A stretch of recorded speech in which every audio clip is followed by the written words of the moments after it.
ਸਤਿ ਸ਼੍ਰੀ ਅਕਾਲ ਜੀ। ਤੁਸੀਂ ਪ੍ਰਾਈਮ ਏਸ਼ੀਆ ਟੈਲੀਵਿਜ਼ਨ ਦੇਖ ਰਹੇ ਹੋ। ਦੋਸਤੋ, ਮੈਂ ਹਾਂ ਸਵਰਨ ਸਿੰਘ ਟਹਿਣਾ ਤੇ ਹਰ ਰੋਜ਼ ਦੀ ਤਰ੍ਹਾਂ ਹੀ ਪ੍ਰੋਗਰਾਮ ਖਬਰ ਦੀ ਖਬਰ ਲੈ ਕੇ ਹਾਜ਼ਰ ਹਾਂ।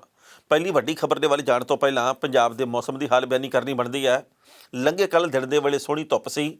ਮੌਸਮ ਵਿਭਾਗ ਦੀ ਭਵਿੱਖਬਾਣੀ ਇਹ ਹੈ ਕਿ ਆਉਂਦੇ 72 ਘੰਟੇ ਪੰਜਾਬ, ਦਿੱਲੀ ਤੇ ਹਰਿਆਣੇ ਦੇ ਮੌਸਮ ਦੇ ਵਿੱਚ ਸਥਿਰਤਾ ਰਹਿਣੀ ਹੈ। ਯਾਨੀ ਕਿ ਦਿਨ ਦੇ ਵੇਲੇ ਧੁੱਪ, ਰਾਤ ਦੇ ਵੇਲੇ ਠੰਡ, ਕੋਹਰਾ ਤੇ ਧੁੰਦ ਬਰਕਰਾਰ ਰਹੂ। ਜਿਹੜੀ ਪਹਿਲੀ ਵੱਡੀ ਖਬਰ ਹੈ, ਜਿਹੜੀ ਕਿ ਲੰਘੇ ਕੱਲ੍ਹ ਦੇ ਨਾਲ ਯਾਨੀ ਕਿ 26 ਜਨਵਰੀ ਦੇ ਗਣਤੰਤਰ ਦਿਵਸ ਦੀ ਪਰੇਡ ਦੇ ਨਾਲ ਸੰਬੰਧਿਤ ਹੈ, ਉਹਦੇ ਬਾਬਤ ਸਾਰਿਆਂ ਨੂੰ ਹੁਣ ਤੱਕ ਬਹੁ ਗਿਣਤੀ ਲੋਕਾਂ ਨੂੰ ਜਾਣਕਾਰੀ ਸਾਰੀ ਮਿਲੀ ਗਈ ਹੈ। ਪਰ ਹਰ ਪਲ ਕੁਝ ਨਾ ਕੁਝ ਬਦਲ ਰਿਹਾ। ਨਵੀਆਂ ਖਬਰਾਂ ਆ ਰਹੀਆਂ ਜਿਹੜੀਆਂ ਕਿ ਸਭ ਦਾ ਧਿਆਨ ਆਪਣੇ ਵੱਲ ਖਿੱਚਦੀਆਂ। ਜਿਸ ਤਰੀਕੇ ਦੇ ਨਾਲ ਕੱਲ੍ਹ ਸਰਕਾਰੀ ਤੌਰ ਦੇ ਉੱਤੇ ਗਣਤੰਤਰ ਦਿਵਸ ਦੀ ਪਰੇਡ ਕੱਢੀ ਗਈ ਹੈ, ਉਹ ਵੀ ਵਧੀਆ ਸੀ।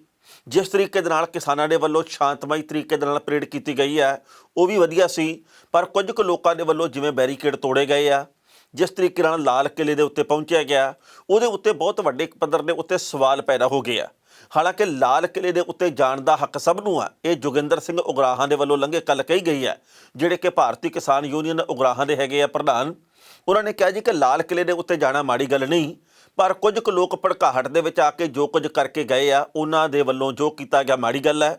ਉਹਨਾਂ ਨੇ ਕਿਹਾ ਵੀ ਜਿਹੜਾ ਕਿਸਾਨ ਸ਼ਹੀਦ ਹੋਇਆ ਉਹਦੇ ਬਾਰੇ ਵੀ ਸੋਚਣਾ ਚਾਹੀਦਾ। ਪੁਲਿਸ ਦੇ ਵੱਲੋਂ ਲਾਠੀ ਚਾਰਜ ਕੀਤਾ ਗਿਆ, ਇਹਦੇ ਬਾਰੇ ਵੀ ਗੱਲ ਹੋਣੀ ਚਾਹੀਦੀ ਹੈ, ਇਹ ਉਗਰਾਹਾਂ ਹੋਰਾਂ ਨੇ ਕਿਹਾ।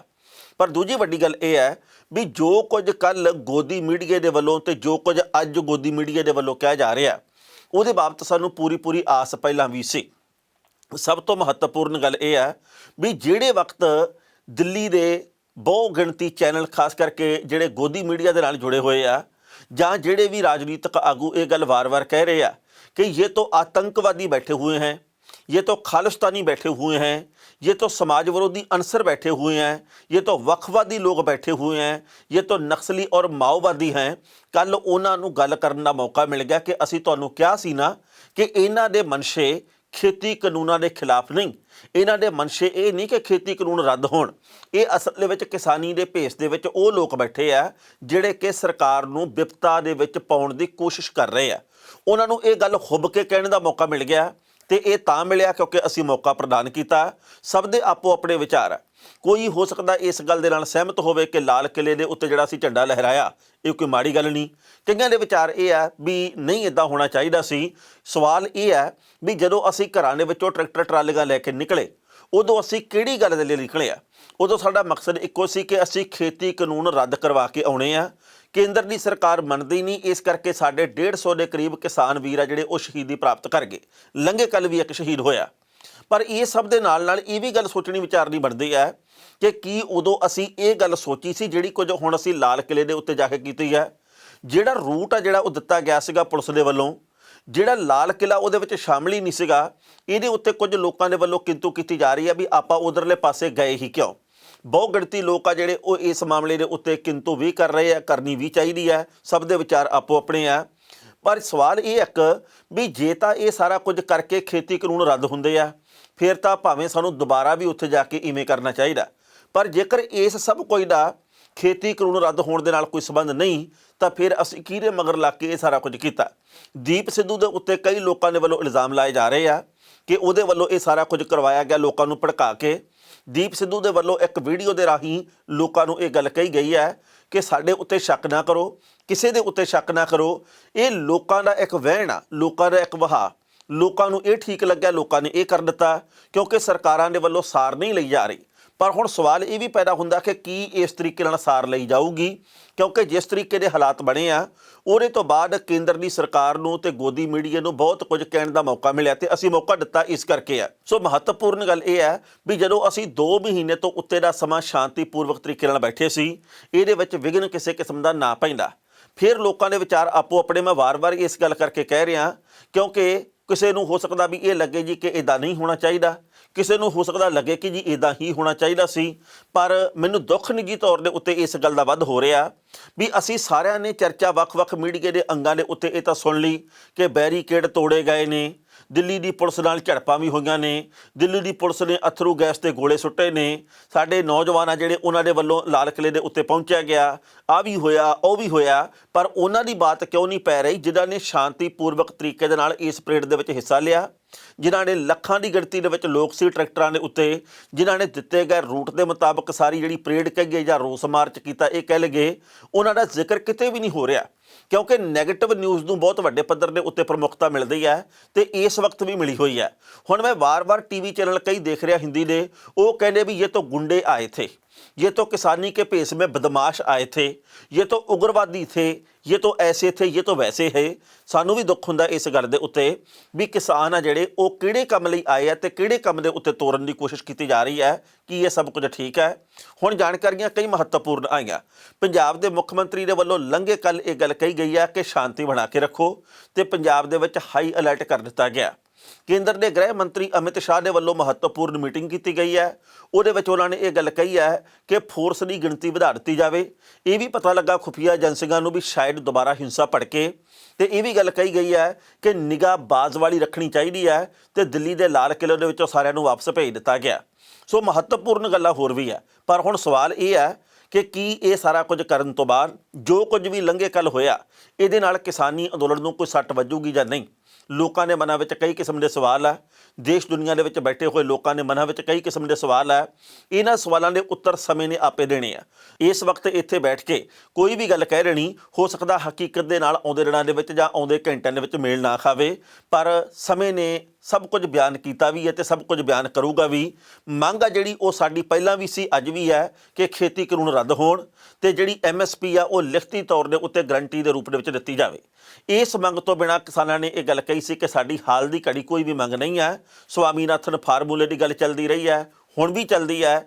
ਅਸੀਂ ਜਿੱਤ ਕੇ ਮੁੜ ਗਏ ਇਹਦੀ ਅਸੀਂ ਕਾਮਨਾ ਕਰਦੇ ਹਾਂ, ਪਰ ਹਾਲੇ ਵੀ ਜਿਹੜੇ ਸਾਡੇ ਆਲੇ ਦੁਆਲੇ ਕੁਝ ਕੁ ਗਲਤ ਅਨਸਰ ਬੈਠੇ ਹੋਣਗੇ ਉਹਦੇ ਵੱਲ ਸਾਨੂੰ ਨਿਗਾਹ ਰੱਖਣੀ ਪੈਣੀ ਆ, ਕਿਉਂਕਿ ਇਸ ਅੰਦੋਲਨ ਦੇ ਵਿੱਚ ਜੇਕਰ ਧਾਰਮਿਕਤਾ ਦੀ ਗੱਲ ਇਵੇਂ ਛਿੜੂਗੀ ਤਾਂ ਸਾਨੂੰ ਧਾਰਮਿਕਤਾ ਦੇ ਨਾਂ ਦੇ ਉੱਤੇ ਵੰਡਣ ਦੀਆਂ ਕੋਸ਼ਿਸ਼ਾਂ ਪਹਿਲਾਂ ਵੀ ਕੀਤੀਆਂ ਗਈਆਂ, ਆਉਂਦੇ ਸਮੇਂ ਦੇ ਵਿੱਚ ਵੀ ਕਈ ਲੋਕ ਕਰਨਗੇ। ਇਹ ਜਿਹੜਾ ਮਾਮਲਾ ਇਹ ਇਕੱਲੀ ਸਿੱਖੀ ਦਾ ਨਹੀਂ ਹੈ, ਇਹ ਅਸਲ ਦੇ ਵਿੱਚ ਖੇਤੀ ਅੰਦੋਲਨ ਕਿਸਾਨ ਅੰਦੋਲਨ ਆ ਜਿਹੜਾ ਇਹ ਅਸਲ ਦੇ ਵਿੱਚ ਸਾਰੇ ਧਰਮਾਂ ਦੇ ਲੋਕਾਂ ਦਾ, ਇਹਦੇ ਵਿੱਚ ਹਿੰਦੂ ਭਰਾਵਾਂ ਦਾ ਵੀ ਯੋਗਦਾਨ ਹੈ, ਇਹਦੇ ਵਿੱਚ ਮੁਸਲਿਮ ਵੀਰਾਂ ਦਾ ਵੀ ਯੋਗਦਾਨ ਹੈ, ਇਹਦੇ ਵਿੱਚ ਬਾਕੀ ਲੋਕਾਂ ਦਾ ਵੀ ਯੋਗਦਾਨ ਹੈ, ਕਿਉਂਕਿ ਕਿਸਾਨ ਦਾ ਅੰਦੋਲਨ ਹੈ ਤੇ ਕਿਸਾਨ ਹਿੰਦੂ ਵੀ ਹੋ ਸਕਦਾ, ਜੈਨੀ ਵੀ, ਬੋਧੀ ਵੀ, ਈਸਾਈ ਵੀ, ਮੁਸਲਮਾਨ ਵੀ, ਕੋਈ ਵੀ ਹੋ ਸਕਦਾ। ਇਸ ਕਰਕੇ ਧਾਰਮਿਕ ਆਧਾਰ ਦੇ ਉੱਤੇ ਵੰਡੀਆਂ ਨਹੀਂ ਪੈਣੀਆਂ ਚਾਹੀਦੀਆਂ। ਪਹਿਲਾਂ ਇਸ ਰਿਪੋਰਟ ਦਾ ਵੇਰਵਾ ਸਾਂਝਾ ਕਰਦੇ ਹਾਂ ਤੇ ਬਾਅਦ ਵਿੱਚ ਕਰਾਂਗੇ ਟਿੱਪਣੀ। ਗਣਤੰਤਰ ਦਿਵਸ ਦੇ ਵੱਲੋਂ ਕਿਸਾਨਾਂ ਦੇ ਕੁਝ ਹਿੱਸੇ ਦੇ ਵੱਲੋਂ ਕੀਤੀ ਗਈ ਪਰੇਡ ਦੇ ਵਿੱਚ ਪੁਲਿਸ ਦੇ ਨਾਲ ਝੜਪਾਂ ਵੀ ਹੋਈਆਂ ਨੇ, ਜਿਸ ਤੋਂ ਬਾਅਦ ਗ੍ਰਹਿ ਮੰਤਰੀ ਅਮਿਤ ਸ਼ਾਹ ਨੇ ਉੱਚ ਪੱਧਰੀ ਮੀਟਿੰਗ ਸੱਦੀ ਹੈ। ਮੀਟਿੰਗ ਦੇ ਵਿੱਚ ਗ੍ਰਹਿ ਸਕੱਤਰ ਤੇ ਦਿੱਲੀ ਪੁਲਿਸ ਦੇ ਕਮਿਸ਼ਨਰ ਵੀ ਮੌਜੂਦ ਰਹੇ। ਮੀਟਿੰਗ ਤੋਂ ਬਾਅਦ ਫੈਸਲਾ ਕੀਤਾ ਗਿਆ ਕਿ ਦਿੱਲੀ ਦੇ ਵਿੱਚ ਨੀਮ ਫੌਜੀ ਬਲਾਂ ਦੀਆਂ 15 ਕੰਪਨੀਆਂ ਤਾਇਨਾਤ ਹੋਣਗੀਆਂ। ਇਸ ਦੇ ਨਾਲ ਹੀ CRPF ਦੀਆਂ 10 ਕੰਪਨੀਆਂ ਤਾਇਨਾਤ ਹੋਣਗੀਆਂ। ਦਿੱਲੀ ਪੁਲਿਸ ਕਮਿਸ਼ਨਰ ਨੇ ਜਵਾਨਾਂ ਨੂੰ ਨਿਰਦੇਸ਼ ਦਿੱਤਾ ਹੈ ਕਿ ਉਹ ਪ੍ਰਦਰਸ਼ਨਕਾਰੀਆਂ ਦੇ ਨਾਲ ਪੂਰੀ ਤਾਕਤ ਦੇ ਨਾਲ ਮੁਕਾਬਲਾ ਕਰਨ। ਉਹਨਾਂ ਇਹ ਵੀ ਕਿਹਾ ਕਿ ਜਵਾਨ ਪ੍ਰਦਰਸ਼ਨਕਾਰੀਆਂ ਦੇ ਨਾਲ ਪੂਰੀ ਸਖਤੀ ਨਾਲ ਨਜਿੱਠਣ। ਇੰਡੀਆ ਗੇਟ ਦੇ ਵੱਲ ਜਾਣ ਵਾਲੇ ਸਾਰੇ ਰਸਤੇ ਬੰਦ ਕਰਨ ਦੇ ਲਈ ਕਹਿ ਦਿੱਤਾ ਗਿਆ। ਦੱਸਣਾ ਬਣਦਾ ਹੈ ਕਿ ਪੁਲਿਸ ਅਧਿਕਾਰੀਆਂ ਦੇ ਨਾਲ ਮੀਟਿੰਗ ਦੇ ਵਿੱਚ ਗ੍ਰਹਿ ਵਿਭਾਗ ਨੇ ਦਿੱਲੀ ਦੇ ਵਿੱਚ ਹੋਈ ਹਿੰਸਾ ਨੂੰ ਲੈ ਕੇ ਚਰਚਾ ਕੀਤੀ। ਗ੍ਰਹਿ ਵਿਭਾਗ ਨੇ ਅੰਦਰੂਨੀ ਸੁਰੱਖਿਆ ਫੋਰਸ ਨੂੰ ਅਲਰਟ ਰਹਿਣ ਵਾਸਤੇ ਕਿਹਾ। ਮੀਟਿੰਗ ਦੇ ਵਿੱਚ ਅਮਿਤ ਸ਼ਾਹ ਨੇ ਦਿੱਲੀ ਦੇ ਹਾਲਾਤ ਦੇ ਉੱਤੇ ਸਾਰੀ ਜਾਣਕਾਰੀ ਲਈ। ਲਾਲ ਕਿਲੇ ਦੇ ਵੱਲ ਵਾਧੂ ਫੋਰਸ ਭੇਜੀ ਗਈ ਹੈ। ਇੱਥੇ ਵੀ ਦੱਸਣਾ ਬਣਦਾ ਹੈ ਕਿ ਪਿਛਲੇ 2 ਮਹੀਨਿਆਂ ਤੋਂ ਵੱਧ ਦੇ ਸਮੇਂ ਤੋਂ ਕਿਸਾਨ ਲਗਾਤਾਰ ਪ੍ਰਦਰਸ਼ਨ ਦੇ ਉੱਤੇ ਬੈਠੇ ਨੇ, ਪਰ ਉਹਨਾਂ ਦੀ ਸਰਕਾਰ ਦੇ ਵੱਲੋਂ ਸਾਰ ਨਹੀਂ ਲਈ ਜਾ ਰਹੀ। ਇਸ ਖਬਰ ਦੇ ਉੱਤੇ ਟਿੱਪਣੀ ਕਰਦੇ ਦੋਸਤੋ, ਪਹਿਲੀ ਗੱਲ ਤਾਂ ਅਸੀਂ ਕਹਾਂਗੇ ਜੋ ਕੁਝ ਲੰਘੇ ਕੱਲ ਹੋਇਆ ਉਹਨੂੰ ਅਸੀਂ ਪਰੇ ਰੱਖ ਕੇ ਜੇਕਰ ਹਾਲੇ ਵੀ ਏਕੇ ਦੀ ਤੰਦ ਦੇ ਵਿੱਚ ਪਰੋਨੇ ਰਹਿ ਗਏ ਤਾਂ ਇਹਦੇ ਵਰਗੀ ਰੀਸ ਕੋਈ ਨਹੀਂ, ਕਿਉਂਕਿ ਸੰਯੁਕਤ ਕਿਸਾਨ ਮੋਰਚੇ ਦੇ ਵੱਲੋਂ ਇਹ ਗੱਲ ਕਹਿ ਦਿੱਤੀ ਗਈ ਹੈ ਕਿ ਸਾਡਾ ਇਹਨਾਂ ਲੋਕਾਂ ਦੇ ਨਾਲ ਕੋਈ ਸੰਬੰਧ ਨਹੀਂ ਜਿਨ੍ਹਾਂ ਨੇ ਖਰੂਦ ਮਚਾਇਆ। ਉਹਨਾਂ ਨੇ ਇਹ ਗੱਲ ਕਹੀ ਹੈ ਕਿ ਅਸੀਂ ਆਪਣੇ ਉਸੇ ਰੂਟ ਦੇ ਉੱਤੇ ਗਏ ਹਾਂ ਜਿਹੜਾ ਕਿ ਪੁਲਿਸ ਦੇ ਅਧਿਕਾਰੀਆਂ ਦੇ ਨਾਲ ਮਿਲ ਕੇ ਬੈਠ ਕੇ ਬਣਾਇਆ ਗਿਆ ਸੀਗਾ। ਸਾਡਾ ਕੋਈ ਵੀ ਪ੍ਰੋਗਰਾਮ ਨਹੀਂ ਸੀ ਕਿ ਅਸੀਂ ਇਸ ਤਰੀਕੇ ਦਾ ਕੰਮ ਕਰਨਾ ਜਿਵੇਂ ਕਿ ਹਿੰਸਕ ਰੂਪ ਦੇ ਵਿੱਚ ਸਾਹਮਣੇ ਆਇਆ। ਸੰਯੁਕਤ ਕਿਸਾਨ ਮੋਰਚੇ ਨੇ ਮੰਗ ਕੀਤੀ ਹੈ ਕਿ ਇਹੋ ਜਿਹੇ ਲੋਕਾਂ ਨੂੰ ਪਛਾਣਿਆ ਜਾਵੇ ਜਿਹੜੇ ਕਿ ਇਸ ਵਕਤ ਗੁੰਮਰਾਹ ਕਰ ਰਹੇ ਆ ਤੇ ਬਹੁਤ ਸਾਰੇ ਲੋਕਾਂ ਦੀਆਂ ਬਹੁਤ ਸਾਰੀਆਂ ਸੋਚਾਂ। ਕੁਝ ਲੋਕਾਂ ਦੇ ਵੱਲੋਂ ਇਹ ਗੱਲ ਕਹੀ ਜਾ ਰਹੀ ਹੈ ਕਿ ਸ਼ਾਇਦ ਇਹ ਸਾਰਾ ਕੁਝ ਪ੍ਰੀ ਪਲਾਨਡ ਹੋਵੇ। ਕੁਝ ਕੁ ਲੋਕਾਂ ਦੇ ਵੱਲੋਂ ਇਹ ਗੱਲ ਕਹੀ ਜਾ ਰਹੀ ਹੈ ਕਿ ਜਜ਼ਬਾਤ ਦੇ ਵਹਿਣ ਦੇ ਵਿੱਚ ਹੋ ਗਿਆ। ਕੁਝ ਕੁ ਲੋਕਾਂ ਦੇ ਵੱਲੋਂ ਇਹ ਗੱਲ ਕਹੀ ਜਾ ਰਹੀ ਹੈ ਕਿ ਸਰਕਾਰ ਦੇ ਵੱਲੋਂ ਜਦੋਂ ਸਾਰ ਨਹੀਂ ਲਈ ਜਾ ਰਹੀ ਇਸ ਕਰਕੇ ਲੋਕ ਭੜਕੇ ਆ। ਕੁਝ ਕੁ ਲੋਕਾਂ ਦਾ ਇਹ ਕਹਿਣਾ ਕਿ ਭੜਕੇ ਹੋਏ ਲੋਕਾਂ ਦੇ ਮਨਾਂ ਦੇ ਵਿੱਚ ਜੋ ਆਉਂਦਾ ਉਹ ਉਵੇਂ ਕਰਦੇ ਆ ਤੇ ਅੰਦੋਲਨ ਜਦੋਂ ਲੰਮਾ ਸਮਾਂ ਚੱਲਣ ਉਸ ਵਕਤ ਇੱਦਾਂ ਦੀਆਂ ਗੱਲਾਂ ਹੋ ਜਾਂਦੀਆਂ। ਸਭ ਦੇ ਆਪੋ ਆਪਣੇ ਵਿਚਾਰ ਹੈ, ਪਰ ਸਾਨੂੰ ਇਹ ਗੱਲ ਭੁੱਲਣੀ ਨਹੀਂ ਚਾਹੀਦੀ ਕਿ ਅਸੀਂ ਖੇਤੀ ਕਾਨੂੰਨ ਰੱਦ ਕਰਵਾਉਣ ਵਾਸਤੇ ਆਏ ਹਾਂ। ਬਹੁਤ ਸਾਰੇ ਮੁੱਦੇ ਹੋਰ ਵੀ ਹੈ, ਉਹਨਾਂ ਮੁੱਦਿਆਂ ਦੇ ਉੱਤੇ ਫਿਰ ਵੀ ਵਿਚਾਰਾਂ ਹੋ ਸਕਦੀਆਂ, ਪਰ ਜੇਕਰ ਅਸੀਂ ਇੱਕ ਦੇ ਨਾਲ ਦੂਜਾ, ਦੂਜੇ ਦੇ ਨਾਲ ਤੀਜਾ, ਫਿਰ ਚੌਥਾ, ਫਿਰ ਪੰਜਵਾਂ ਇਕੱਠੇ ਮੁੱਦੇ ਲੈ ਕੇ ਤੁਰਾਂਗੇ ਤਾਂ ਉਸ ਤੋਂ ਬਾਅਦ ਸਾਡੇ ਇਸ ਅੰਦੋਲਨ ਦੇ ਵਿੱਚ ਜਿਵੇਂ ਕਿ ਖਦਸ਼ਾ ਪ੍ਰਗਟਾਇਆ ਜਾ ਰਿਹਾ ਉਹਦੇ ਵੱਲ ਵੀ ਖਿਆਲ ਕਰਨਾ ਚਾਹੀਦਾ। ਸੋ ਕਿਸਾਨ ਅੰਦੋਲਨ ਦਾ ਆਉਂਦੇ ਸਮੇਂ ਦੇ ਵਿੱਚ ਕੀ ਬਣੂਗਾ, ਇਹਦੇ ਵੱਲ ਸਭ ਦੀ ਨਿਗਾਹ ਟਿਕੀ ਰਹਿਣੀ ਹੈ। ਕੇਂਦਰ ਦੀ ਸਰਕਾਰ ਜਿਹੜੀ ਕਿ ਸੋਧਾਂ ਵਾਸਤੇ ਲਗਾਤਾਰ ਕਹਿ ਰਹੀ ਸੀ ਕਿ ਉਹ ਸੋਧਾਂ ਦੇ ਉੱਤੇ ਟਿਕੀ ਰਹੂ ਜਾਂ ਖੇਤੀ ਕਾਨੂੰਨ ਰੱਦ ਕਰੂ ਜਾਂ ਸੋਧਾਂ ਤੋਂ ਵੀ ਕੇਂਦਰ ਦੀ ਸਰਕਾਰ ਮੁਨਕਰ ਹੋ ਜੂ, ਹੁਣ ਸਭ ਦੀ ਨਜ਼ਰ ਇਸ ਗੱਲ ਦੇ ਉੱਤੇ ਟਿਕੀ ਰਹਿਣੀ ਹੈ, ਕਿਉਂਕਿ ਸੂਝਵਾਨ ਲੋਕਾਂ ਦਾ ਮੰਨਣਾ ਵੀ ਪਹਿਲਾਂ ਅਸੀਂ ਸਰਕਾਰ ਦੇ ਉੱਤੇ ਹਾਵੀ ਸੀ, ਪਰ ਹੁਣ ਸਰਕਾਰ ਕਿਸਾਨਾਂ ਦੇ ਉੱਤੇ ਨਾ ਹਾਵੀ ਹੋ ਜੇ ਕਿ ਅਸੀਂ ਕਹਿੰਦੇ ਸੀ ਕਿ ਤੁਸੀਂ ਤਾਂ ਅਰਾਜਕਤਾ ਫੈਲਾਉਣ ਆਏ ਆ, ਅਸੀਂ ਕਹਿੰਦੇ ਸੀ ਵੀ ਇੱਥੇ ਅੱਤਵਾਦੀ ਸੰਗਠਨ ਬੈਠੇ ਆ, ਅਸੀਂ ਕਹਿੰਦੇ ਸੀ ਕਿ ਖਾਲਿਸਤਾਨੀ ਬੈਠੇ ਆ। ਉਹਨਾਂ ਨੂੰ ਇਹ ਗੱਲ ਕਰਨ ਦਾ ਮੌਕਾ ਮਿਲ ਗਿਆ ਤੇ ਆਉਂਦੇ ਦਿਨਾਂ ਦੇ ਵਿੱਚ ਵੇਖੋ ਇਹ ਅੰਦੋਲਨ ਕਿਹੜੇ ਪਾਸੇ ਨੂੰ ਮੋੜ ਕੱਟਦਾ। ਪਰਸੋਂ ਦੀ ਰਾਤ ਨੂੰ ਜਦੋਂ ਅੱਧੀ ਕੁ ਰਾਤ ਦੇ ਵੇਲੇ ਇਹ ਖਬਰ ਮਿਲੀ ਕਿ ਸਿੰਘੂ ਬਾਰਡਰ ਦੀ ਸਟੇਜ ਦੇ ਉੱਤੇ ਕੁਝ ਲੋਕਾਂ ਦੇ ਵੱਲੋਂ ਚੜ੍ਹ ਕੇ ਇਹ ਗੱਲ ਕਹੀ ਜਾ ਰਹੀ ਹੈ ਕਿ ਅਸੀਂ ਤਾਂ ਬੈਰੀਕੇਡ ਤੋੜਨੇ ਹੀ ਤੋੜਨੇ ਆ, ਤੇ ਉਸ ਸਟੇਜ ਦੇ ਉੱਤੇ ਕਬਜ਼ਾ ਕਰਨ ਦੀਆਂ ਖਬਰਾਂ ਪ੍ਰਾਪਤ ਹੋਈਆਂ ਸੀ। ਕੁਝ ਕੁ ਲੋਕਾਂ ਦੇ ਵੱਲੋਂ ਕਬਜ਼ਾ ਕਰ ਲਿਆ ਗਿਆ, ਇਹਦੇ ਬਾਬਤ ਜਾਣਕਾਰੀ ਪ੍ਰਾਪਤ ਹੋਈ, ਪਰ ਸਵੇਰ ਦੇ ਵੇਲੇ ਬਲਵੀਰ ਸਿੰਘ ਰਾਜੇਵਾਲ ਹੋਰਾਂ ਦੇ ਵੱਲੋਂ ਤੇ ਕੁਝ ਕੁ ਹੋਰ ਕਿਸਾਨ ਆਗੂਆਂ ਦੇ ਵੱਲੋਂ ਲੋਕਾਂ ਨੂੰ ਇਹ ਗੱਲ ਕਹੀ ਗਈ ਸੀ ਉਸੇ ਮੰਚ ਦੇ ਉੱਤੇ ਆ ਕੇ ਵੀ ਅਸੀਂ ਚਾਹੁੰਦੇ ਹਾਂ ਕਿਸੇ ਦੇ ਇੱਕ ਝਰੀਟ ਤੱਕ ਨਾ ਵੱਜੇ, ਜਿਵੇਂ ਤੁਸੀਂ ਸਾਡੇ ਉੱਤੇ ਭਰੋਸਾ ਕਰਕੇ ਆਏ ਹੋ ਉਸੇ ਤਰੀਕੇ ਦੇ ਨਾਲ ਚਾਈਂ ਜਿੱਤ ਕੇ ਆਪਾਂ ਘਰ ਨੂੰ ਵਾਪਸ ਜਾਈਏ, ਪਰ ਇਹਦੇ ਲਈ ਜ਼ਰੂਰੀ ਇਹ ਹੈ ਕਿ ਅਸੀਂ ਹਿੰਸਾ ਦੇ ਵਿੱਚ ਨਹੀਂ ਪੈਣਾ। ਰਾਜੇਵਾਲ ਹੋਰਾਂ ਨੇ ਇਹ ਗੱਲ ਇੱਕ ਵਾਰ ਨਹੀਂ ਕਈ ਵਾਰ ਕਹੀ ਕਿ ਜੇ ਤਾਂ ਅਸੀਂ ਹਿੰਸਾ ਕੀਤੀ ਤਾਂ ਸਰਕਾਰ ਜਿੱਤ ਜੂ ਤੇ ਅਸੀਂ ਹਾਰ ਜਾਵਾਂਗੇ, ਤੇ ਜੇ ਅਸੀਂ ਸ਼ਾਂਤਮਈ ਤਰੀਕੇ ਨਾਲ ਰਹੇ ਤਾਂ ਸਰਕਾਰ ਹਾਰ ਜੂ ਤੇ ਜਿੱਤ ਸਾਡੀ ਹੋਊਗੀ। ਤੇ ਹੁਣ ਆਪਾਂ ਜਾਣਦੇ ਹਾਂ ਵੀ ਜੋ ਕੁਝ ਹੋਇਆ, ਪਰ ਜੋ ਕੁਝ ਹੋਇਆ ਲੰਘੇ ਕੱਲ੍ਹ ਗਣਤੰਤਰ ਦਿਵਸ ਦੀ ਪਰੇਡ ਦੇ ਨਾਂ ਦੇ ਉੱਤੇ, ਤੇ ਉਸ ਤੋਂ ਬਾਅਦ ਸੰਯੁਕਤ ਕਿਸਾਨ ਮੋਰਚੇ ਦੇ ਵੱਲੋਂ ਸਾਂਝੇ ਤੌਰ ਦੇ ਉੱਤੇ ਇੱਕ ਬਹੁਤ ਵੱਡਾ ਬਿਆਨ ਦਿੱਤਾ ਗਿਆ। ਉਹਨਾਂ ਨੇ ਬੜੇ ਸਖਤ ਸ਼ਬਦਾਂ ਦੇ ਵਿੱਚ ਨਿਖੇਧੀ ਕੀਤੀ ਹੈ ਇਸ ਹੋਏ ਵਾਪਰੇ ਦੀ। ਹਾਲਾਂਕਿ ਇੱਕ ਗੱਲ ਹੋਰ ਕਹਿਣੀ ਬਣਦੀ ਹੈ ਵੀ ਕੁਝ ਕੁ ਲੋਕਾਂ ਦਾ ਇਹ ਮੰਨਣਾ ਕਿ ਇਹ ਕੋਈ ਟਰੈਕਟਰ ਪਰੇਡ ਨਹੀਂ, ਇਹ ਟਰੈਕਟਰ ਰੋਸ ਮਾਰਚ ਹੈ, ਕਿਉਂਕਿ ਜਦੋਂ ਕੋਈ ਪਰੇਡ ਹੋਵੇ ਉਹ ਸਾਡੇ ਜਿੱਤ ਦੇ ਰੂਪ ਦੇ ਵਿੱਚ ਹੁੰਦੀ ਹੈ, ਉਹ ਸਾਡੇ ਇੱਕ ਜਜ਼ਬੇ ਦੇ ਰੂਪ ਦੇ ਵਿੱਚ ਹੁੰਦੀ ਹੈ। ਇਹ ਤਾਂ ਅਸੀਂ ਰੋਸ ਪ੍ਰਗਟਾ ਰਹੇ ਹਾਂ ਵੀ ਸਾਡੇ ਕਿੰਨੇ ਕਿਸਾਨ ਵੀਰ ਸ਼ਹੀਦ ਹੋ ਗਏ ਆ ਤੇ ਕਿੰਨੇ ਵੱਡੇ ਪੱਧਰ ਦੇ ਉੱਤੇ ਇਸ ਵਕਤ ਲੋਕ ਆ ਜਿਹੜੇ ਉਸ ਖੱਡ ਦੇ ਵਿੱਚ ਬੈਠੇ ਆ, ਤੇ ਪਰ ਫਿਰ ਵੀ ਸਰਕਾਰ ਦੇ ਵੱਲੋਂ ਸਾਰ ਨਹੀਂ ਲਈ ਜਾ ਰਹੀ। ਪਰ ਕਿਉਂਕਿ ਇਹਦੇ ਵਿੱਚ ਝਾਕੀਆਂ ਵੀ ਪੇਸ਼ ਕੀਤੀਆਂ ਗਈਆਂ, ਇਸ ਕਰਕੇ ਇਹਨੂੰ ਗਣਤੰਤਰ ਦਿਵਸ ਦੇ ਮੌਕੇ ਪਰੇਡ ਦਾ ਨਾਂ ਦਿੱਤਾ ਗਿਆ ਕਿਸਾਨ ਆਗੂਆਂ ਦੇ ਵੱਲੋਂ ਹੀ। ਉਸ ਤੋਂ ਅਗਲੀ ਗੱਲ ਇਹ ਹੈ ਕਿ ਸੰਯੁਕਤ ਕਿਸਾਨ ਮੋਰਚੇ ਦੇ ਨਾਲ ਜੁੜੇ ਹੋਏ ਕਿਸਾਨ ਆਗੂਆਂ ਦੇ ਵੱਲੋਂ ਕੁਝ ਕੁ ਸਮਝਾਉਣੀਆਂ ਵੀ ਦਿੱਤੀਆਂ ਗਈਆਂ ਕਿ ਆਪਾਂ ਕਿਹੜਾ ਕੰਮ ਕਰਨਾ ਤੇ ਕਿਹੜਾ ਕੰਮ ਨਹੀਂ ਕਰਨਾ। ਉਹਨਾਂ ਨੇ ਕਿਹਾ ਜੀ ਕਿ ਪਹਿਲਾਂ ਵੀ ਅਸੀਂ ਇਹ ਗੱਲ ਕਹੀ ਸੀ ਕਿ ਆਪਾਂ ਆਹ ਗੱਲਾਂ ਜ਼ਰੂਰ ਕਰਨੀਆਂ ਤੇ ਆਹ ਬਿਲਕੁਲ ਨਹੀਂ ਕਰਨੀਆਂ, ਪਰ ਉਹਨਾਂ ਦੇ ਵੱਲ ਕੁਝ ਇੱਕ ਲੋਕਾਂ ਦੇ ਵੱਲੋਂ ਗੌਰ ਫਰਮਾਈ ਨਹੀਂ ਕੀਤੀ ਗਈ। ਹੁਣ ਸੰਯੁਕਤ ਕਿਸਾਨ ਮੋਰਚੇ ਨੇ ਕਿਹੜੀ ਗੱਲ ਆਖੀ ਹੈ, ਪਹਿਲਾਂ ਇਸ ਰਿਪੋਰਟ ਦਾ ਵੇਰਵਾ ਸਾਂਝਾ ਕਰਦੇ ਹਾਂ ਤੇ ਬਾਅਦ ਵਿੱਚ ਕਰਾਂਗੇ ਟਿੱਪਣੀ। ਦਿੱਲੀ ਦੇ ਵਿੱਚ ਪੈਦਾ ਹੋਏ ਤਣਾਅਪੂਰਨ ਹਾਲਾਤ ਤੋਂ ਬਾਅਦ ਸੰਯੁਕਤ ਕਿਸਾਨ ਮੋਰਚੇ ਦੇ ਵੱਲੋਂ ਬਿਆਨ ਜਾਰੀ ਕੀਤਾ ਗਿਆ। ਬਿਆਨ ਦੇ ਵਿੱਚ ਇਹ ਗੱਲ ਕਹੀ ਗਈ ਕਿ ਕਿਸਾਨ ਗਣਤੰਤਰ ਦਿਵਸ ਪਰੇਡ ਦੇ ਵਿੱਚ ਬੇਮਿਸਾਲ ਭਾਗੀਦਾਰੀ ਦੇ ਲਈ ਧੰਨਵਾਦੀ ਨੇ। ਅਸੀਂ ਕੁਝ ਅਣਚਾਹੇ ਤੇ ਅਣਸੁਖਾਵੀਆਂ ਘਟਨਾਵਾਂ ਦੀ ਵੀ ਨਿੰਦਿਆ ਕਰਦੇ ਹਾਂ। ਇਹ ਅਫਸੋਸਜਨਕ ਤੇ ਮੰਦਭਾਗੀਆਂ ਘਟਨਾਵਾਂ ਨੇ। ਬਿਆਨ ਦੇ ਵਿੱਚ ਅੱਗੇ ਗੱਲ ਕਹੀ ਹੈ ਕਿ ਸਾਡੀਆਂ ਸਾਰੀਆਂ ਕੋਸ਼ਿਸ਼ਾਂ ਦੇ ਬਾਵਜੂਦ ਕੁਝ ਲੋਕਾਂ ਤੇ ਸੰਗਠਨਾਂ ਨੇ ਨਿਯਮਾਂ ਦੀ ਉਲੰਘਣਾ ਕੀਤੀ ਹੈ ਤੇ ਗਲਤ ਕੰਮਾਂ ਦੇ ਵਿੱਚ ਉਲਝੇ ਰਹੇ। ਸਮਾਜ ਵਿਰੋਧੀ ਅਨਸਰਾਂ ਨੇ ਇਹ ਸ਼ਾਂਤਮਈ ਅੰਦੋਲਨ ਨੂੰ ਤੋੜਨ ਦੀ ਕੋਸ਼ਿਸ਼ ਕੀਤੀ ਹੈ। ਅਸੀਂ ਹਮੇਸ਼ਾ ਭਰੋਸਾ ਕੀਤਾ ਕਿ ਸ਼ਾਂਤੀ ਸਾਡੀ ਸਭ ਤੋਂ ਵੱਡੀ ਤਾਕਤ ਹੈ ਤੇ ਕੋਈ ਹਿੰਸਕ ਗਤੀਵਿਧੀ ਅੰਦੋਲਨ ਦਾ ਨੁਕਸਾਨ ਕਰੇਗੀ। ਇਸ ਅੰਦੋਲਨ ਨੂੰ 6 ਮਹੀਨੇ ਹੋ ਗਏ ਤੇ ਦਿੱਲੀ ਦੀਆਂ ਹੱਦਾਂ ਦੇ ਉੱਤੇ ਪਿਛਲੇ 60 ਤੋਂ ਵੱਧ ਦਿਨਾਂ ਤੋਂ ਅਸੀਂ ਬੈਠੇ ਹਾਂ। ਅਸੀਂ ਆਪਣੇ ਆਪ ਨੂੰ ਅਜਿਹੇ ਸਾਰੇ ਤੱਤਾਂ ਤੋਂ ਵੱਖ ਕਰਦੇ ਹਾਂ ਜਿਨ੍ਹਾਂ ਨੇ ਅਨੁਸ਼ਾਸਨ ਦੀ ਉਲੰਘਣਾ ਕੀਤੀ ਹੈ। ਅਸੀਂ ਸਾਰਿਆਂ ਨੂੰ ਪਰੇਡ ਦੇ ਰਸਤੇ ਤੇ ਨਿਯਮਾਂ ਦੇ ਉੱਤੇ ਚੱਲਣ ਦੀ ਅਪੀਲ ਕਰਦੇ ਰਹੇ ਹਾਂ। ਕਿਸੇ ਹਿੰਸਕ ਕੰਮ ਜਾਂ ਕਿਸੇ ਅਜਿਹੀ ਗਤੀਵਿਧੀ ਦੇ ਵਿੱਚ ਸ਼ਾਮਲ ਨਾ ਹੋਵੋ ਜੋ ਰਾਸ਼ਟਰੀ ਪ੍ਰਤੀਕਾਂ ਤੇ ਸਨਮਾਨਾਂ ਨੂੰ ਠੇਸ ਪਹੁੰਚਾਉਂਦੀ ਹੋਵੇ। ਅਸੀਂ ਸਾਰਿਆਂ ਨੂੰ ਅਪੀਲ ਕਰਦੇ ਹਾਂ ਕਿ ਉਹ ਅਜਿਹੇ ਕਿਸੇ ਵੀ ਕੰਮ ਤੋਂ ਪਰਹੇਜ਼ ਕਰਦੇ ਰਹਿਣ। ਸਾਂਝੇ ਕਿਸਾਨ ਮੋਰਚੇ ਦੀ ਟੀਮ ਪਰੇਡ ਦੇ ਲਈ ਬਣਾਈ ਗਈ ਯੋਜਨਾ ਨਾਲ ਜੁੜੇ ਸਾਰੇ ਸਮਾਗਮਾਂ ਦਾ ਸੰਪੂਰਨ ਨੋਟਿਸ ਪ੍ਰਾਪਤ ਕਰਨ ਦੀ ਕੋਸ਼ਿਸ਼ ਕਰ ਰਹੀ ਹੈ। ਸਾਡੀ ਜਾਣਕਾਰੀ ਇਹ ਹੈ ਕਿ ਕੁਝ ਕੁ ਮਾੜੀਆਂ ਘਟਨਾਵਾਂ ਦੇ ਬਾਵਜੂਦ ਇਹ ਪਰੇਡ ਪੂਰੀ ਤਰ੍ਹਾਂ ਸ਼ਾਂਤਮਈ ਹੋ ਨਿਬੜੀ ਹੈ। ਇਸ ਖਬਰ ਦੇ ਉੱਤੇ ਟਿੱਪਣੀ ਕਰ ਰਿਹਾ ਦੋਸਤੋ, ਪਹਿਲੀ ਗੱਲ ਤਾਂ ਅਸੀਂ ਕਹਾਂਗੇ ਸਾਂਝੇ ਕਿਸਾਨ ਮੋਰਚੇ ਦੇ ਵੱਲੋਂ ਪਹਿਲਾਂ ਵੀ ਬਹੁਤ ਗੱਲਾਂ ਕੀਤੀਆਂ ਗਈਆਂ ਤੇ ਹੁਣ ਵੀ ਕਈ ਉਹਨਾਂ ਦੇ ਵੱਲੋਂ ਸਮਝਾਉਣੀਆਂ ਦਿੱਤੀਆਂ ਗਈਆਂ। ਲੰਘੇ ਕੱਲ੍ਹ ਗੁਰਨਾਮ ਸਿੰਘ ਚੜੂਨੀ ਹੋਰਾਂ ਦਾ ਇੱਕ ਬਿਆਨ ਆਇਆ। ਉਹਨਾਂ ਨੇ ਕਿਹਾ ਜੀ ਕਿ ਜੋ ਇਹ ਹਿੰਸਾ ਹੋ ਰਹੀ ਹੈ ਅਸੀਂ ਇਹਦੇ ਹੱਕ ਦੇ ਵਿੱਚ ਨਹੀਂ ਆ। ਬਲਵੀਰ ਸਿੰਘ ਰਾਜੇਵਾਲ ਹੋਰਾਂ ਨੇ ਇਹ ਗੱਲ ਕਹੀ ਹੈ ਕਿ ਇਹ ਹਿੰਸਕ ਵਰਤਾਰੇ ਵਾਲੇ ਲੋਕ ਸਾਡੇ ਨਹੀਂ ਆ। ਲੰਘੇ ਕੱਲ੍ਹ ਤੋਂ ਪਹਿਲਾਂ ਹੀ ਯਾਨੀ ਕਿ ਲਗਭਗ 24 ਘੰਟੇ ਪਹਿਲਾਂ ਹੀ ਸੰਯੁਕਤ ਕਿਸਾਨ ਮੋਰਚੇ ਦੇ ਵੱਲੋਂ ਇਹ ਗੱਲ ਕਹਿ ਦਿੱਤੀ ਗਈ ਸੀ ਕਿ ਜਿਸ ਤਰੀਕੇ ਦੇ ਨਾਲ ਕੁਝ ਕੁ ਲੋਕਾਂ ਦੇ ਵੱਲੋਂ ਇੱਥੇ ਹਿੰਸਾ ਭੜਕਾਉਣ ਦੀ ਕੋਸ਼ਿਸ਼ ਕੀਤੀ ਜਾ ਰਹੀ ਹੈ ਉਹਨਾਂ ਦੇ ਨਾਲ ਸਾਡਾ ਕਿਸੇ ਵੀ ਕਿਸਮ ਦਾ ਦੂਰਲਾ ਸੰਬੰਧ ਵੀ ਨਹੀਂ ਹੈ, ਨੇੜਲਾ ਤਾਂ ਕਿਹੜੀ ਗੱਲ ਹੋਣਾ। ਸੋ ਇਸ ਕਰਕੇ ਹੁਣ ਆਉਂਦੇ ਦਿਨਾਂ ਦੇ ਵਿੱਚ ਦਿੱਲੀ ਦੀ ਪੁਲਿਸ ਦੇ ਵੱਲੋਂ, ਕੇਂਦਰ ਦੇ ਗ੍ਰਹਿ ਵਿਭਾਗ ਦੇ ਵੱਲੋਂ ਇਸ ਸਾਰੇ ਵਰਤਾਰੇ ਦੇ ਉੱਤੇ, ਇਹ ਸਾਰੇ ਮਾਮਲੇ ਦੇ ਉੱਤੇ ਕੀ ਕਾਰਵਾਈ ਕੀਤੀ ਜਾਂਦੀ ਆ ਆਪਾਂ ਕੁਝ ਕਹਿ ਨਹੀਂ ਸਕਦੇ। ਪਰ ਸਭ ਕੁਝ ਚੰਗਾ ਹੀ ਹੋਵੇ, ਸਾਰਾ ਕੁਝ ਕਿਸਾਨ ਪੱਖੀ ਹੋਵੇ, ਕਿਸੇ ਕਿਸਾਨ ਦਾ ਕੋਈ ਨੁਕਸਾਨ ਨਾ ਹੋਵੇ, ਇਹਦੀ ਅਸੀਂ ਹਮੇਸ਼ਾ ਪਹਿਲਾਂ ਵੀ ਕਾਮਨਾ ਕੀਤੀ ਹੈ ਤੇ ਅੱਜ ਵੀ ਕਾਮਨਾ ਕਰਦੇ ਹਾਂ। ਉਸ ਤੋਂ ਅਗਲੀ ਗੱਲ ਇਹ ਹੈ ਵੀ ਜਿਹੜਾ ਹੁਣ ਸਭ ਦੇ ਮਨ ਦੇ ਵਿੱਚ ਸਵਾਲ ਉੱਠਦਾ ਹੈ ਵੀ ਕੀ ਹੁਣ ਕਿਸਾਨ ਅੰਦੋਲਨ ਪਹਿਲਾਂ ਵਾਂਗੂ ਚੱਲੂਗਾ, ਕੀ ਕੇਂਦਰ ਦੀ ਸਰਕਾਰ ਝੁਕੂਗੀ ਜਾਂ ਹੁਣ ਕੇਂਦਰ ਦੀ ਸਰਕਾਰ ਵੀ ਅੜ ਜੂਗੀ ਵੀ ਚਲੋ ਹੁਣ ਜੇਕਰ ਤੁਸੀਂ ਇਉਂ ਕਰਦੇ ਤਾਂ ਇਉਂ ਸਹੀ। ਫਿਰ ਹੁਣ ਇਹਦੇ ਵੱਲ ਸਭ ਦੀ ਨਿਗਾਹ ਟਿਕੀ ਰਹਿਣੀ ਹੈ। ਦੇਸ਼ ਦੁਨੀਆ ਦੇ ਵਿੱਚੋਂ ਬਹੁਤ ਸਾਰੇ ਲੋਕਾਂ ਦੇ ਫੋਨ ਆ ਰਹੇ ਆ ਕਿ ਹੁਣ ਕੀ ਬਣੂਗਾ। ਕਈ ਲੋਕ ਇਹ ਗੱਲ ਕਹਿੰਦੇ ਆ ਵੀ ਬਹੁਤ ਕਮਾਲ ਹੋ ਗਈ ਆ, ਇੱਦਾਂ ਹੋਣਾ ਹੀ ਚਾਹੀਦਾ ਸੀ। ਸਭ ਦੇ ਖਿਆਲ ਆਪੋ ਆਪਣੇ ਆ, ਪਰ ਸ਼ਾਂਤੀ ਵਰਗਾ ਹਥਿਆਰ ਕੋਈ ਨਹੀਂ। ਸ਼ਾਂਤਮਈ ਰਹਿ ਕੇ ਜੋ ਕੁਝ ਕੀਤਾ ਜਾ ਸਕਦਾ ਸੀ ਜਾਂ ਕੀਤਾ ਜਾ ਸਕਦਾ ਹੈ, ਉਹਦੇ ਵਰਗੀ ਰੀਸ ਕੋਈ ਨਹੀਂ ਗੀ, ਕਿਉਂਕਿ ਹੁਣ ਤੱਕ ਅਸੀਂ ਬਹੁਤ ਕੁਝ ਗਵਾਇਆ ਵੀ ਆ ਵੱਖ-ਵੱਖ ਕਾਰਨਾਂ ਦੇ ਕਰਕੇ, ਤੇ ਸਾਡਾ ਕੁਝ ਹੋਰ ਨਾ ਗਵਾਚੇ ਇਹਦੀ ਅਸੀਂ ਕਾਮਨਾ ਕਰਦੇ ਹਾਂ। ਪਰ ਗੱਲ ਇਹ ਆ ਵੀ ਜਿਸ ਤਰੀਕੇ ਦੇ ਨਾਲ ਹੁਣ ਦਿੱਲੀ ਦੇ ਵੱਖ-ਵੱਖ ਬਾਰਡਰਾਂ ਦੇ ਉੱਤੇ ਇੰਟਰਨੈਟ ਦੀਆਂ ਸੇਵਾਵਾਂ ਠੱਪ ਕਰ ਦਿੱਤੀਆਂ ਗਈਆਂ, ਕਈ ਘੰਟਿਆਂ ਵਾਸਤੇ ਦਿੱਲੀ ਦੇ ਕਈ ਮੈਟਰੋ ਸਟੇਸ਼ਨ ਬੰਦ ਕਰਨੇ ਪਏ ਆ।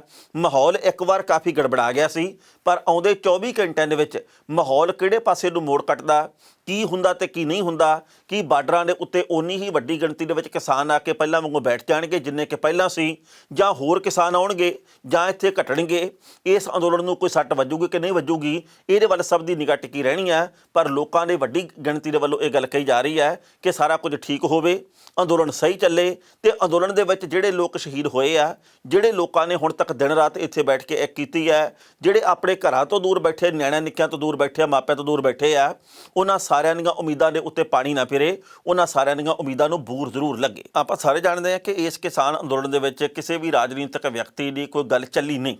ਕਿਸਾਨਾਂ ਨੇ ਕਿਸੇ ਨੂੰ ਥੜੇ ਦੇ ਉੱਤੇ ਵੀ ਨਹੀਂ ਚੜ੍ਹਨ ਦਿੱਤਾ। ਪਿਛਲੇ ਕੁਝ ਦਿਨਾਂ ਦੇ ਵਿੱਚ ਕਈ ਤਰ੍ਹਾਂ ਦੀਆਂ ਇਹੋ ਜਿਹੀਆਂ ਖਬਰਾਂ ਵੀ ਪ੍ਰਾਪਤ ਹੋਈਆਂ ਵੀ ਉੱਥੇ ਕਿਸਾਨਾਂ ਦੇ ਵੱਲੋਂ ਕੁਝ ਰਾਜਨੀਤਿਕ ਲੋਕਾਂ ਦਾ ਵਿਰੋਧ ਕੀਤਾ ਗਿਆ, ਪਰ ਬਿਆਨ ਦੇਣ ਦੇ ਉੱਤੇ ਕੋਈ ਵਿਰੋਧ ਨਹੀਂ। ਤੇ ਪੰਜਾਬ ਦੇ ਤੇ ਵੱਖ-ਵੱਖ ਹੋਰ ਸੂਬਿਆਂ ਦੇ ਕਿਸਾਨਾਂ ਦੇ ਬਾਬਤ ਲਗਾਤਾਰ ਬਿਆਨ ਵੱਖ-ਵੱਖ ਰਾਜਨੀਤਿਕ ਲੋਕਾਂ ਦੇ ਵੱਲੋਂ ਦਿੱਤੇ ਜਾ ਰਹੇ ਆ। ਨਵਜੋਤ ਸਿੰਘ ਸਿੱਧੂ ਦੇ ਵੱਲੋਂ ਵੀ ਇੱਕ ਹੁਣ ਬਿਆਨ ਦਿੱਤਾ ਗਿਆ। ਉਹਨਾਂ ਨੇ ਇਸ ਹਿੰਸਾ ਦੇ ਉੱਤੇ, ਇਸ ਟਕਰਾਅ ਵਾਲੀ ਸਥਿਤੀ ਦੇ ਉੱਤੇ ਇੱਕ ਮਹੱਤਵਪੂਰਨ ਬਿਆਨ ਦਿੱਤਾ ਹੈ। ਜੇ ਉਹਨਾਂ ਨੇ ਇਸ ਬਿਆਨ ਦਾ ਅਸੀਂ ਸਾਰ ਕੱਢਣਾ ਹੋਵੇ, ਅੰਸ਼ ਕੱਢਣਾ ਹੋਵੇ, ਤਾਂ ਉਹ ਇਹ ਗੱਲ ਕਹਿਣੀ ਚਾਹੁੰਦੇ ਆ ਵੀ ਜਦੋਂ ਵੀ ਸਰਕਾਰਾਂ ਕਿਸਾਨਾਂ ਨਾਲ ਟਕਰਾਈਆਂ, ਉਦੋਂ ਅੱਜ ਵਾਲੀ ਹਾਲਾਤ ਪੈਦਾ ਹੋਏ ਆ, ਤੇ ਜੇਕਰ ਸਰਕਾਰ ਅੱਗੇ ਤੋਂ ਵੀ ਨਾ ਮੰਨੀ ਤਾਂ ਹਾਲਾਤ ਇੱਦਾਂ ਦੇ ਹੀ ਪੈਦਾ ਹੁੰਦੇ ਰਹਿਣੇ ਆ। ਉਹਨਾਂ ਦੇ ਸ਼ਾਇਦ ਕਹਿਣ ਦਾ ਭਾਵ ਇਹ ਹੋਵੇ। ਪਹਿਲਾਂ ਇਸ ਰਿਪੋਰਟ ਦਾ ਆਪਾਂ ਵੇਰਵਾ ਸਾਂਝਾ ਕਰਦੇ ਹਾਂ ਕਿ ਨਵਜੋਤ ਸਿੰਘ ਸਿੱਧੂ ਨੇ ਕਿਹੜੀ ਗੱਲ ਕਹੀ ਹੈ ਟਕਰਾਅ ਵਾਲੀ ਸਥਿਤੀ ਤੋਂ ਬਾਅਦ, ਤੇ ਬਾਅਦ ਵਿੱਚ ਕਰਾਂਗੇ ਟਿੱਪਣੀ। ਸਾਬਕਾ ਕੇਂਦਰੀ ਮੰਤਰੀ ਨਵਜੋਤ ਸਿੰਘ ਸਿੱਧੂ ਨੇ ਕੇਂਦਰ ਦੀ ਸਰਕਾਰ ਨੂੰ ਹਲੂਣਾ ਦਿੱਤਾ ਹੈ। ਸਿੱਧੂ ਨੇ ਟਵੀਟ ਕਰਦੇ ਹੋਏ ਕਿਹਾ ਕਿ ਜੇਕਰ ਤੁਸੀਂ ਇਤਿਹਾਸ ਤੋਂ ਸਬਕ ਨਹੀਂ ਲੈਂਦੇ ਤਾਂ ਇਹ ਮੁੜ ਕੇ ਆਪਣੇ ਆਪ ਨੂੰ ਦੁਹਰਾਉਂਦਾ ਹੈ। ਇਤਿਹਾਸ ਦੱਸਦਾ ਹੈ ਕਿ ਕੋਈ ਵੀ ਸਰਕਾਰ ਕਿਸਾਨਾਂ ਦੇ ਖਿਲਾਫ ਜਾ ਕੇ ਜਿੱਤ ਨਹੀਂ ਸਕੀ। ਨਵਜੋਤ ਸਿੱਧੂ ਦਾ ਟਵੀਟ ਸਿੱਧੇ ਤੌਰ ਦੇ ਉੱਤੇ ਇਹ ਇਸ਼ਾਰਾ ਕਰਦਾ ਹੈ ਕਿ ਜੇਕਰ ਅਜੇ ਵੀ ਸਰਕਾਰ ਨੇ ਕਿਸਾਨਾਂ ਦੀ ਗੱਲ ਨਾ ਮੰਨੀ ਤੇ ਤਿੰਨੇ ਖੇਤੀ ਕਾਨੂੰਨ ਵਾਪਸ ਨਾ ਲਏ ਤਾਂ ਇਸ ਦੇ ਨਤੀਜੇ ਹੋਰ ਵੀ ਗੰਭੀਰ ਦੇਖਣ ਨੂੰ ਮਿਲ ਸਕਦੇ ਨੇ। ਲਿਹਾਜ਼ਾ ਸਰਕਾਰ ਨੂੰ ਇਹਨਾਂ ਘਟਨਾਵਾਂ ਤੋਂ ਸਬਕ ਲੈਣਾ ਚਾਹੀਦਾ। ਦੱਸਣਯੋਗ ਹੈ ਕਿ ਕਿਸਾਨਾਂ ਵੱਲੋਂ 26 ਜਨਵਰੀ ਦੀ ਮਿੱਥੀ ਟਰੈਕਟਰ ਪਰੇਡ ਦੌਰਾਨ ਕੁਝ ਕੁ ਨੌਜਵਾਨਾਂ ਤੇ ਨਿਹੰਗ ਸਿੰਘਾਂ ਦੇ ਵੱਲੋਂ ਲਾਲ ਕਿਲ੍ਹੇ ਦੇ ਵੱਲ ਕੂਚ ਕੀਤਾ ਗਿਆ। ਉਸ ਤੋਂ ਬਾਅਦ ਕਈ ਕਿਸਮ ਦੀਆਂ ਖਬਰਾਂ ਪ੍ਰਾਪਤ ਹੋਈਆਂ ਨੇ। ਹੁਣ ਪੰਜਾਬ ਦੇ ਵੱਖ-ਵੱਖ ਨੇਤਾਵਾਂ ਦੇ ਵੱਲੋਂ ਇਸ ਹਿੰਸਾ ਦੀ ਨਿਖੇਧੀ ਕੀਤੀ ਜਾ ਰਹੀ ਹੈ। ਉਧਰ ਗੋਦੀ ਮੀਡੀਆ ਅਤੇ ਕੁਝ ਕੁ ਹੋਰ ਅੰਗਾਂ ਦੇ ਵੱਲੋਂ ਲਗਾਤਾਰ ਇਸ ਮਾਮਲੇ ਨੂੰ ਮੁੱਦਾ ਬਣਾ ਕੇ ਕਿਸਾਨ ਅੰਦੋਲਨ ਨੂੰ ਬਦਨਾਮ ਕੀਤਾ ਜਾ ਰਿਹਾ ਹੈ। ਇਸ ਕਰਕੇ ਜ਼ਰੂਰਤ ਇਸ ਗੱਲ ਦੀ ਹੈ ਕਿ ਇਸ ਵਕਤ ਅਸੀਂ ਉਹ ਕੁਝ ਬਿਲਕੁਲ ਨਾ ਕਰੀਏ ਜਿਹਦੇ ਕਰਕੇ ਅੰਤਰਰਾਸ਼ਟਰੀ ਪੱਧਰ ਦੇ ਉੱਤੇ ਕਿਸਾਨ ਅੰਦੋਲਨ ਦੀ ਬਦਨਾਮੀ ਹੋਵੇ। ਇਸ ਖਬਰ ਦੇ ਉੱਤੇ ਟਿੱਪਣੀ ਕਰਦੇ ਦੋਸਤੋ, ਪਹਿਲੀ ਗੱਲ ਤਾਂ ਅਸੀਂ ਕਹਾਂਗੇ ਪੰਜਾਬ ਦੇ ਤੇ ਭਾਰਤ ਦੇ ਵੱਖ-ਵੱਖ ਨੇਤਾਵਾਂ ਦੇ ਵੱਲੋਂ ਸਮੇਂ-ਸਮੇਂ ਦੇ ਉੱਤੇ ਕਿਸਾਨੀ ਅੰਦੋਲਨ ਦੇ ਮੁਤਲਕ ਬਹੁਤ ਸਾਰੇ ਬਿਆਨ ਦਿੱਤੇ ਗਏ ਆ। ਕਿਸੇ ਦੇ ਵੱਲੋਂ ਇਹ ਗੱਲ ਕਹੀ ਜਾ ਰਹੀ ਹੈ ਕਿ ਇਹ ਅੰਦੋਲਨ ਇਵੇਂ ਹੋਣਾ ਚਾਹੀਦਾ। ਕੋਈ ਇਹ ਗੱਲ ਕਹਿਣਾ ਜੀ ਕਿ ਇਹ ਤਾਂ ਅੰਦੋਲਨ ਹੈ ਹੀ ਗਲਤ। ਜੇ ਪੰਜਾਬ ਦੇ ਬੀਜੇਪੀ ਦੇ ਨੇਤਾਵਾਂ ਦੇ ਵੱਲ ਵੇਖੀਏ, ਉਹ ਕਹਿੰਦੇ ਜੀ ਇਹ ਤਾਂ ਕਿਸਾਨ ਹੀ ਹੈ ਨਹੀਂ।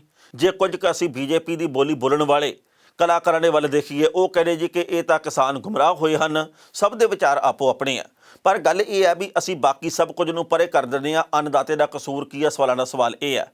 ਭਾਰਤ ਦੇ ਖੇਤੀਬਾੜੀ ਮੰਤਰੀ ਨਰਿੰਦਰ ਸਿੰਘ ਤੋਮਰ ਨੇ ਲੰਘੇ ਕੱਲ੍ਹ ਫਿਰ ਗੱਲ ਕਹੀ ਹੈ 26 ਜਨਵਰੀ ਦੇ ਮੌਕੇ। ਉਹ ਕਹਿੰਦੇ ਵੀ ਅਸੀਂ ਤਾਂ ਕਿਸਾਨਾਂ ਦੇ ਨਾਲ ਖੜ੍ਹੇ ਹਾਂ, ਸਾਡੀ ਸਰਕਾਰ ਹਮੇਸ਼ਾ ਕਿਸਾਨਾਂ ਦੇ ਨਾਲ ਖੜ੍ਹੀ ਹੈ। ਇਹ ਅੰਦੋਲਨ ਬਹੁਤ ਜਲਦ ਸਮਾਪਤ ਵੀ ਹੋਊਗਾ। ਪਰ ਉਹਨਾਂ ਨੇ ਕਿਹਾ ਜੀ ਕਿ ਖੇਤੀ ਕਾਨੂੰਨ ਮਾੜੇ ਨਹੀਂ, ਖੇਤੀ ਕਾਨੂੰਨ ਬਹੁਤ ਚੰਗੇ ਆ। ਬਹੁਤ ਸਾਰੇ ਕਿਸਾਨ ਇਹਨਾਂ ਕਾਨੂੰਨਾਂ ਦੇ ਹੱਕ ਦੇ ਵਿੱਚ ਖੜ੍ਹੇ ਆ। ਕੁਝ ਕੁ ਲੋਕ ਗੁੰਮਰਾਹ ਹੋਏ ਆ, ਉਹ ਵੀ ਹੌਲੀ-ਹੌਲੀ ਸਾਰਾ ਕੁਝ ਸਮਝ ਜਾਣਗੇ। ਉਹਨਾਂ ਦਾ ਇਹ ਕਹਿਣਾ ਕਿ ਜਲਦ ਹੀ ਇਹ ਅੰਦੋਲਨ ਸਮਾਪਤ ਹੋ ਜਾਣਾ। ਕਈ ਤਰ੍ਹਾਂ ਦੇ ਸਵਾਲ ਵੀ ਖੜੇ ਕਰਦਾ ਕਿ ਇਉਂ ਕਿਵੇਂ ਖਤਮ ਹੋ ਜਾਊਗਾ, ਇਉਂ ਕਿਹੜੀ ਗਿੱਦੜ ਸਿੰਘੀ ਆ ਗਈ ਵੀ ਕਿਸਾਨ ਆ ਜਿਹੜੇ ਉਹ ਹੁਣ ਵਾਪਸ ਚਲੇ ਜਾਣਗੇ, ਕਿਉਂਕਿ ਤੁਸੀਂ ਸੋਧਾਂ ਦੀ ਗੱਲ ਕਰਦੇ ਹੋ ਤੇ ਕਿਸਾਨ ਇਹਨਾਂ ਸੋਧਾਂ ਵਾਸਤੇ ਮਨਜ਼ੂਰ ਨਹੀਂ ਕਰਦੇਗੇ, ਇਹਦੇ ਨਾਲ ਸਹਿਮਤ ਨਹੀਂ ਆ। ਤੁਸੀਂ ਰੱਦ ਨਹੀਂ ਕਰਦੇ, ਕਿਸਾਨ ਸੋਧਾ ਨਹੀਂ ਮਨਜ਼ੂਰ ਕਰਦੇ, ਤੇ ਮਸਲੇ ਦਾ ਹੱਲ ਇਵੇਂ ਕਿਵੇਂ ਨਿਕਲੂਗਾ। ਸੋ ਵਕਤ ਬਿਆਨ ਕਰੂਗਾ ਕਿ ਆਉਂਦੇ ਸਮੇਂ ਦੇ ਵਿੱਚ ਸਥਿਤੀ ਕੀ ਬਣਦੀ ਹੈ। ਪਰ ਹਾਲ ਦੀ ਘੜੀ ਬਹੁਤ ਸਾਰੇ ਕੇਂਦਰ ਦੇ ਮੰਤਰੀਆਂ ਦੇ ਵੱਲੋਂ, ਕਈ ਅਧਿਕਾਰੀਆਂ ਦੇ ਵੱਲੋਂ, ਖਾਸ ਕਰਕੇ ਪੰਜਾਬ ਦੀ ਬੀਜੇਪੀ ਦੀ ਲੀਡਰਸ਼ਿਪ ਦੇ ਵੱਲੋਂ ਇਸੇ ਗੱਲ ਦੇ ਉੱਤੇ ਜ਼ੋਰ ਦਿੱਤਾ ਜਾ ਰਿਹਾ ਕਿ ਖੇਤੀ ਕਾਨੂੰਨ ਬਿਲਕੁਲ ਸਹੀ ਹੈ ਤੇ ਕਿਸਾਨ ਗੁੰਮਰਾਹ ਹੋਏ ਆ। ਇੱਕ ਹੋਰ ਜਾਂਦੀ ਜਾਣਕਾਰੀ ਦੇਣੀ ਬਣਦੀ ਹੈ ਕਿ ਨਗਰ ਕੌਂਸਲ ਦੀਆਂ ਪੰਜਾਬ ਦੇ ਵਿੱਚ ਚੋਣਾਂ ਸਿਰ ਦੇ ਉੱਤੇ ਆ ਤੇ ਬੀਜੇਪੀ ਪਹਿਲੀ ਵਾਰ ਇਕੱਲੇ ਤੌਰ ਦੇ ਉੱਤੇ ਪੰਜਾਬ ਦੇ ਸ਼ਹਿਰੀ ਖੇਤਰਾਂ ਦੇ ਵਿੱਚ ਚੋਣ ਲੜ ਰਹੀ ਹੈ, ਕਿਉਂਕਿ ਅਕਾਲੀ ਦਲ ਦੇ ਨਾਲੋਂ ਸਾਂਝ ਟੁੱਟੀ ਹੋਈ ਹੈ ਤੇ ਬੀਜੇਪੀ ਨੂੰ ਬਹੁਤ ਵੱਡੀ ਚੁਣੌਤੀ ਦਾ ਸਾਹਮਣਾ ਕਰਨਾ ਪੈ ਰਿਹਾ ਪੰਜਾਬ ਦੇ ਵਿੱਚ, ਵੱਖ-ਵੱਖ ਸ਼ਹਿਰਾਂ ਦੇ ਵਿੱਚ, ਵੱਖ-ਵੱਖ ਵਾਰਡਾਂ ਦੇ ਵਿੱਚ। ਆਉਂਦਾ ਸਮਾਂ ਬੀਜੇਪੀ ਦੇ ਲਈ ਪੰਜਾਬ ਦੇ ਵਿੱਚ ਕਿਹੋ ਜਿਹਾ ਹੋਊਗਾ, ਇਹ ਵਕਤ ਬਿਆਨ ਕਰੂਗਾ। ਖਬਰਾਂ ਦੋਸਤੋ ਕਈ ਹੋਰ ਵੀ ਸਨ, ਪਰ ਜੋ ਵਕਤ ਦੀ ਘਾਟ ਰੁਕਣ ਦਾ ਇਸ਼ਾਰਾ ਕਰ ਰਹੀ ਹੈ। ਕੱਲ੍ਹ ਨੂੰ ਇਸੇ ਵੇਲੇ ਖਬਰ ਦੀ ਖਬਰ ਲੈ ਕੇ ਫਿਰ ਹਾਜ਼ਰ ਹੋਵਾਂਗੇ। ਉਦੋਂ ਤੱਕ ਲਈ ਆਗਿਆ ਦਿਓ। ਬਹੁਤ ਬਹੁਤ ਮਿਹਰਬਾਨੀ।